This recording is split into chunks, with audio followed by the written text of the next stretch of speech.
We have slideshows, a little slideshow coming in there. We have anchored objects. Okay. We have a blog. We have forms. This is a rich website. This is, this is well designed. This is a very deep website. This you can charge money for. Okay. You're an InDesign user. You're an Illustrator user. You know about typography. You know about colour. But how do you design a website? And the answer is Muse. Adobe Muse has been built by the InDesign engineers for you to make money for websites design. Let me show you what I mean. Muse allows you to do very complex things very simply. I'm going to double click here. Oh, actually we won't. We're going to go to the master page. Down here we have a master page. If I, just like in InDesign, if I need more masters, click the plus, there's another master there. Get rid of it. Okay. This is not for people who want to write code.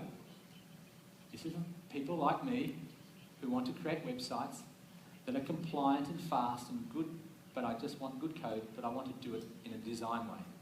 So let's go to the master because I need a menu. I need a menu across the top there. And menus are hard because every time I add a new page, I'm going to have to keep track of the menus. So I've got zipline, kayak, log, contact. These are all the things that need to be in the menu. So Muse allows me to plan, design, preview, publish, and manage the website. So let's go back to the main master page, and it's just like the master page in InDesign. And down the bottom here, I have some widgets, and I'm going to use a couple of these widgets, one of which is menus.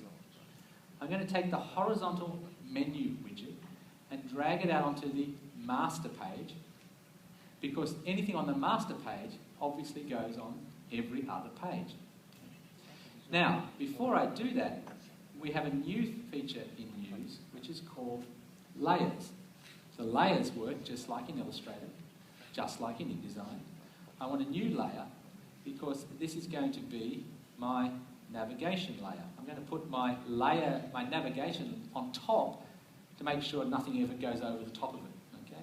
So click OK. There's my menu. Drag it up to that. That way it's always going to be above everything else. And for those of you who are web coders, it just means these divs will have a stacking order in the right way. For those of you who aren't coders who don't know what I just said, that's okay. Neither do I. Okay. So I'm going to change a couple of these things here. I want these to be uniform spacing. So you can see this is very simple to use. I'm setting this up, and now I'm wanting to change the font. So this font here, okay, if you're a print designer, you know that you can have as many fonts as you like. Doesn't matter. He who dies with the most fonts wins. Okay? Everybody wants fonts. So what sort of fonts can I use? Well, here in Muse, we can use fonts that are safe for the web. That means they will render on any website on the planet, in English website. But they're boring. They're really, really boring. I could use any font on my computer. Any font down here. Any of these. Brush script. Yay! The only trouble is if I use any of these fonts is that they will export as an image. And that's very bad because you can't search for them. They're not live text.